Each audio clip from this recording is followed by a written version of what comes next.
Hello students, आपके लिए मैं न्यू वीडियो लेके आया हूँ डिसोल्यूशन का।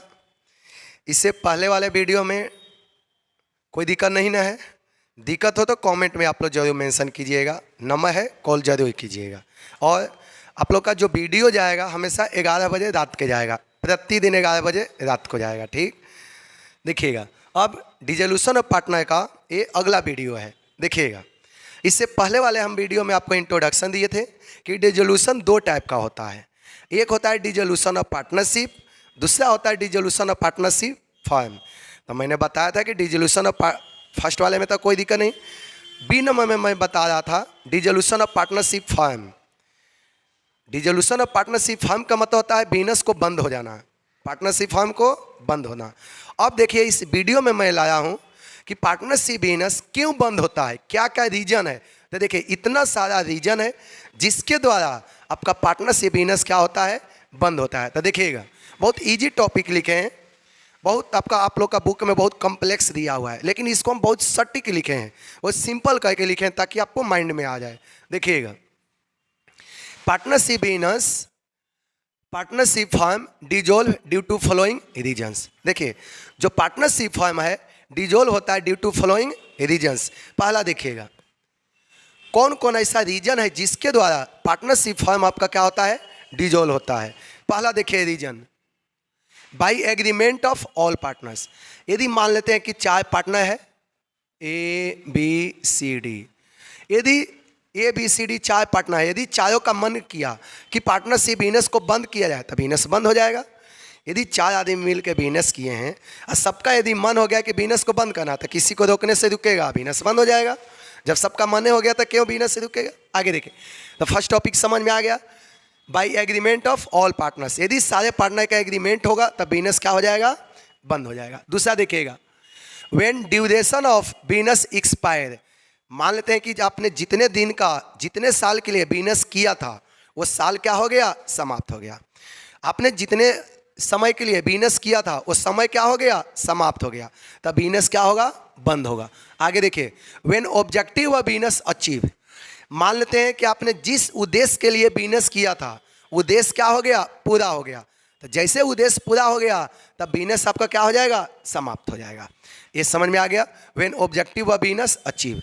आपने जिस उद्देश्य के लिए बिजनेस किया था उद्देश्य पूरा हो गया तब बिजनेस भी क्या हो जाएगा, बंद हो जाएगा। यहाँ तक तो कोई दिक्कत नहीं। चलिए आगे देखिए, when nature of business become illegal. ये तो समझ गए होंगे, बहुत इंपॉर्टेंट टॉपिक है, कंपलसरी डिसोल्यूशन इस कैटेगरी में आता है। देखिए, when nature of business become illegal, आप जिस चीज़ का बिजनेस कर रहे थे वो बिजनेस इलीगल हो गया। इलीगल का मतलब कानून के नज़र में वो अवैधानिक हो गया, कानून के नज़र में वो गलत हो गया, कानून के नज़र में वो अब सही नहीं है। अब कानून के नज़र में सही नहीं है, वैसा बिजनेस अब तो बंद हो जाएगा। समझ में आ गया। मान लेते हैं कि आप दारू का बिजनेस कर रहे थे और गवर्नमेंट दारू का बिजनेस बंद कर दिया, गवर्नमेंट दारू का ऑर्डर कर दिया कि अब दारू नहीं बिकेगा, तब बिजनेस आपका बंद हो जाएगा।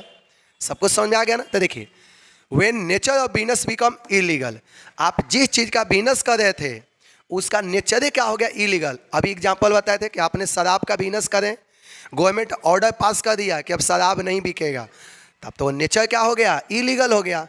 नेचर क्या हो गया, इलीगल हो गया। जैसे इलीगल हो गया तो आपका बिजनेस क्या हो जाएगा, बंद हो जाएगा, कोई दिक्कत नहीं। आगे देखिएगा, व्हेन कोर्ट गिविंग ऑर्डर, जब कोर्ट क्या कर दिया, ऑर्डर दिया, तो जब कोर्ट ऑर्डर दिया तब बिजनेस क्या हो जाएगा, बंद हो जाएगा। समझ में आ गया। आपको यदि कोर्ट ऑर्डर दे दिया क्या बिजनेस बंद करना है, तब बिजनेस क्या हो जाएगा, बंद हो जाएगा।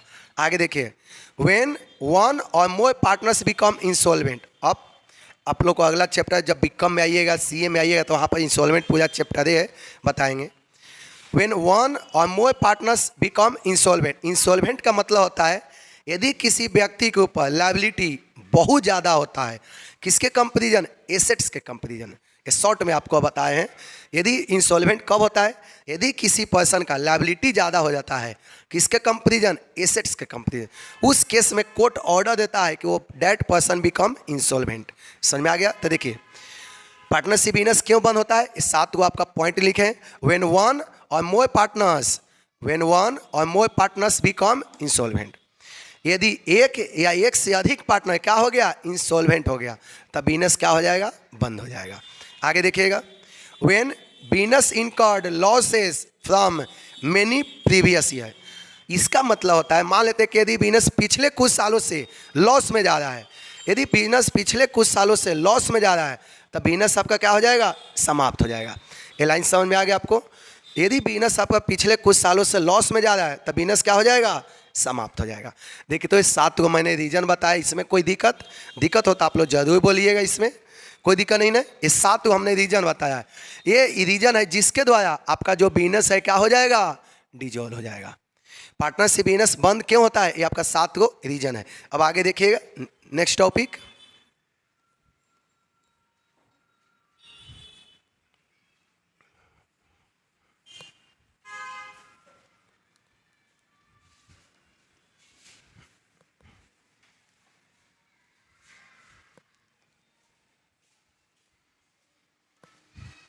अब देखिएगा, इसमें तो कोई दिक्कत आप लोग को नहीं है। डिसोल्यूशन ऑफ पार्टनरशिप समझ में आ गया। डिसोल्यूशन ऑफ पार्टनरशिप का मतलब होता है बिजनेस को बंद होना। अब बिजनेस क्यों बंद होता है, आपको 7 को पॉइंट हमने अभी लिखा है। अब आगे टॉपिक डालिएगा, रियलाइजेशन अकाउंट। ये डिसोल्यूशन का सबसे इंपॉर्टेंट टॉपिक है, रियलाइजेशन अकाउंट। अब देखिए, रियलाइजेशन अकाउंट आपका क्या होता है, देखिए रियलाइजेशन अकाउंट।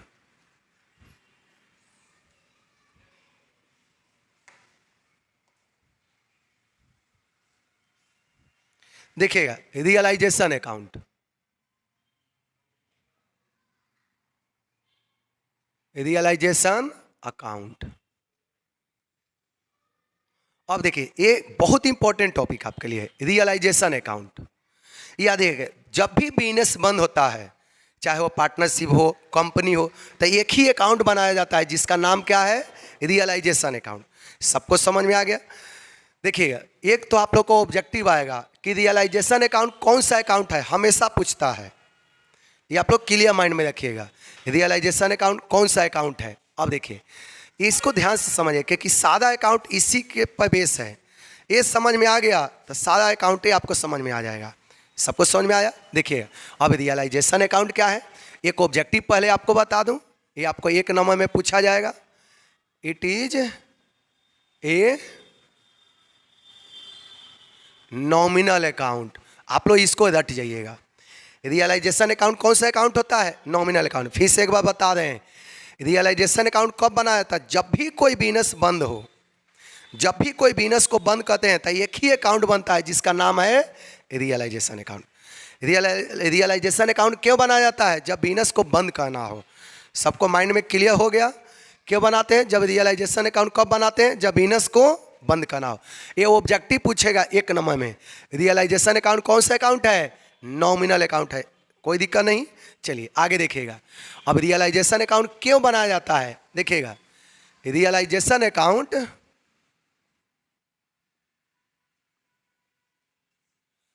या देखिए, पार्टनरशिप के लिए सबसे इंपॉर्टेंट टॉपिक है रियलाइजेशन अकाउंट। ध्यान से देखते रहिए क्योंकि सारा एडजस्टमेंट रियलाइजेशन से ही बनेगा।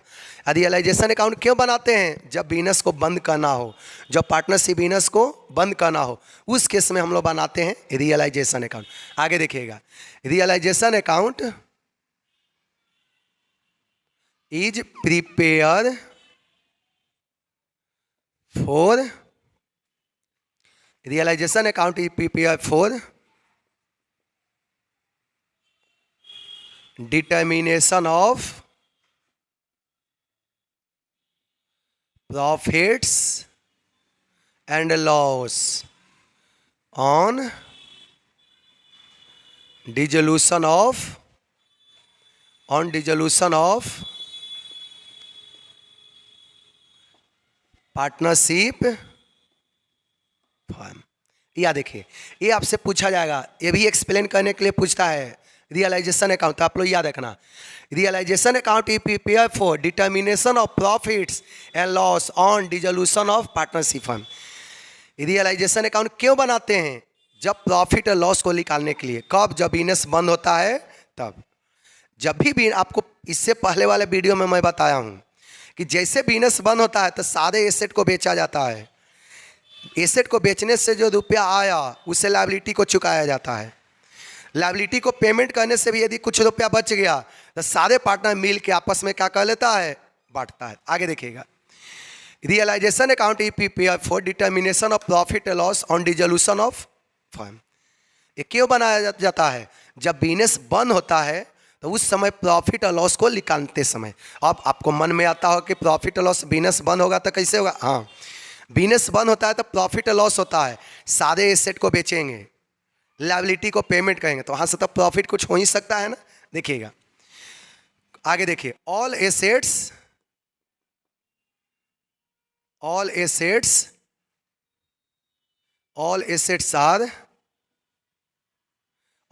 are transfer into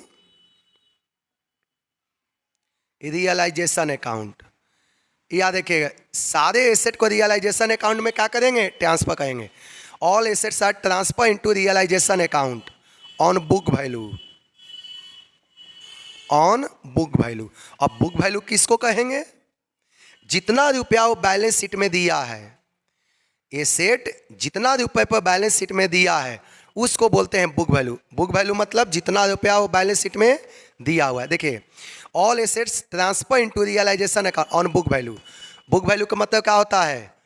एसेट्स जितना रुपये पर बैलेंस शीट में दिया हुआ है उसको बोलते हैं book value. All asset transfer into realization account except, अब सारे एसेट को ट्रांसफर नहीं करेंगे, कुछ को छोड़कर, जैसे एक्सेप्ट कैश, कैश को रियलाइजेशन में नहीं लेके जाएंगे।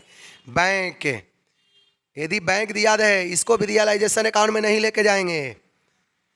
एंड लॉसेस, यदि लॉसेस यदि एसेट साइड दिया रहे इस टाइप का तो इसको भी हम लोग बैलेंस शीट में लेकर इसको भी रियलाइजेशन अकाउंट में ट्रांसफर नहीं करेंगे। सबको समझ में आ गया?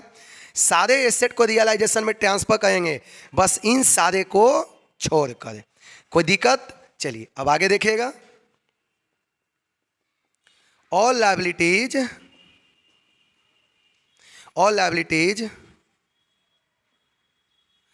Transfer into realization account. अब सारे लायबिलिटी को भी रियलाइजेशन अकाउंट में क्या करेंगे? ट्रांसफर करेंगे। All liabilities transfer into realization account on book value, on book value. सारे लायबिलिटी को भी रियलाइजेशन में अकाउंट में ट्रांसफर करेंगे ऑन बुक वैल्यू।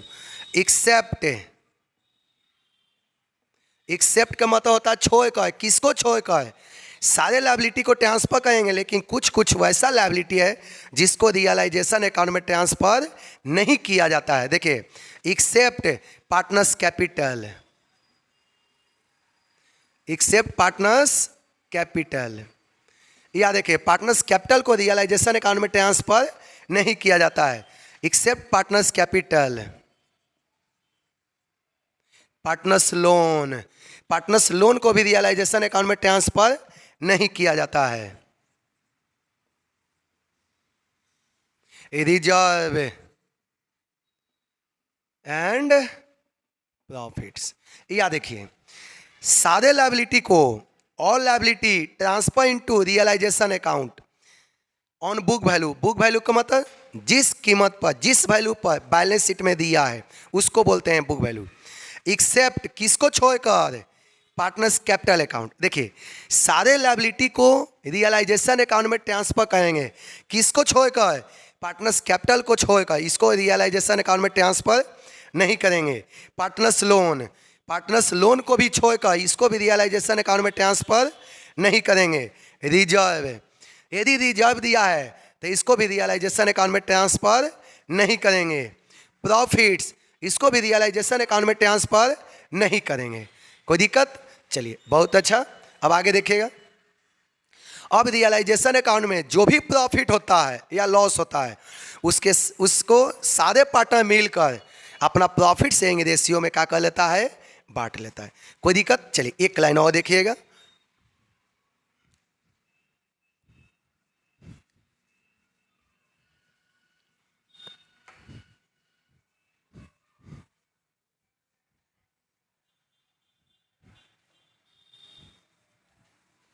आगे देखिएगा। अभी मैं बताया हूं रियलाइजेशन अकाउंट में जो भी अब प्रॉफिट और लॉस होगा उसको सारे पार्टनर मिलकर आपस में क्या करेगा? डिस्ट्रीब्यूट करेगा। चलिए इसी में आप लोग आगे लिखिएगा,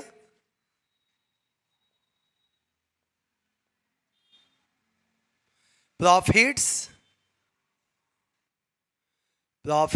and loss in realisation account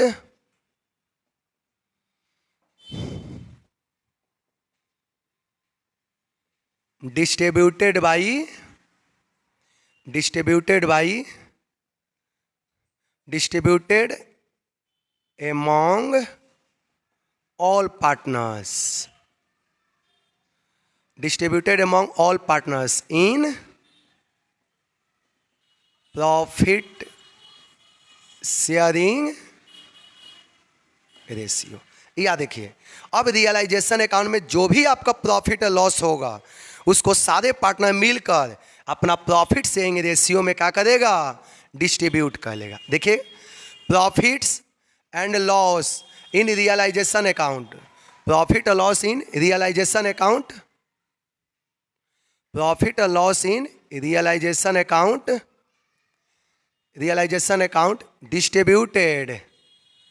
देखिए इसको लिख देता हूं वापस, एक वर्ड छूट गया था, देखिएगा, profit and losses in realisation account are distributed among all partners, among all partners in profit sharing ratio. ये लाइन समझ में आया? रियलाइजेशन अकाउंट में जो भी प्रॉफिट लॉस होगा उसको सारे पार्टनर मिलकर अपना प्रॉफिट शेयरिंग रेशियो में क्या कर लेता है, डिस्ट्रीब्यूट कर लेता है। चलिए, इसमें तो अब कहीं दिक्कत नहीं होना चाहिए, आप लोग जरूर वीडियो देखिएगा, कहीं भी दिक्कत हो तो कमेंट में मेंशन कीजिएगा, नहीं तो नंबर दिया हुआ है कॉल करके दीजिएगा। अब इसके अगला वीडियो में जनरल एंट्री बताएंगे, एक एक करके देखिए, कहीं भी दिक्कत हो आप लोग देखना। इसका अगला वीडियो में अभी जनरल एंट्री हम देंगे। चलिए, थैंक यू।